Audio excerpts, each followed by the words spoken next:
ঢাকায় সিনেমার চিত্রনায়িকা পরীমনির একমাত্র অভিভাবক হিসেবে বেঁচে ছিলেন কেবল তার নানা শামসুল হক গাজী। বৃহস্পতিবার 23 নভেম্বর দিবাগত রাতে অসুস্থ হয়ে না ফেরার দেশে পাড়ি জমান তিনি। প্রিয় নানাকে হারিয়ে বিষাদের সাগরে ডুবে আছেন পরী। কোনোভাবেই কাটিয়ে উঠতে পারছেন না নানার মৃত্যু শোক। ঘুরে ফিরে নানার কবরের পাশে গিয়েই বসে থাকেন, সেখান থেকে উঠে আসতে ইচ্ছে করে না তার।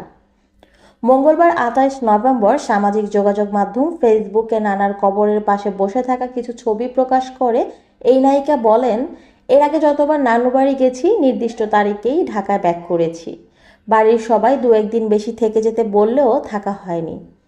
আর এখন মনে হচ্ছে নানুর কবর ধরে সারাদিন সারা রাত যদি বসে থাকতে পারতাম, কিন্তু পারি না।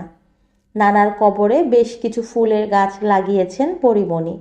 সেই গাছে পানি দেওয়া অবস্থায় নিজের উপলব্ধিও প্রকাশ করেছেন তিনি।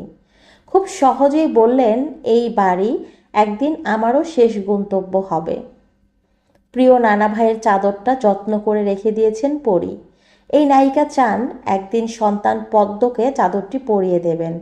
পরীমনির ভাষায়, জীবনের আসা যাওয়ার মধ্যে এই মায়াটুকুই তো সব। প্রসঙ্গত, পরীমনির নানা বাড়ি পিরোজপুরে। তার নানা শামসুল হক গাজী ছিলেন ভগীরথপুর মাধ্যমিক বিদ্যালয়ের সাবেক প্রধান শিক্ষক।